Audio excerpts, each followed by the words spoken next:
रात में नींद नइखे आवत माल के चक्कर में पगला गइल बार।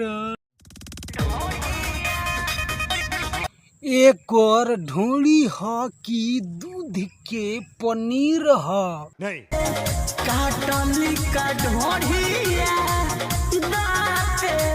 ढोली काटे वाला चीज ना ह, देखे वाला चीज ह।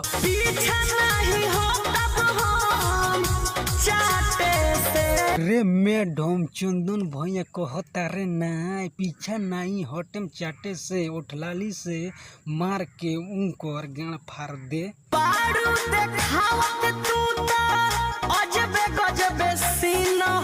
ई माल आम के खटाई बाजी एक बेर खाली बेर बेर खाए के मन करी। जाग जाते बानी रोजे हम न हो प्यार में नींद ना आवेला। का कह माजा मरब तू साजा तू ही नू सहब दोसर को ही थोड़ी सही। छुली का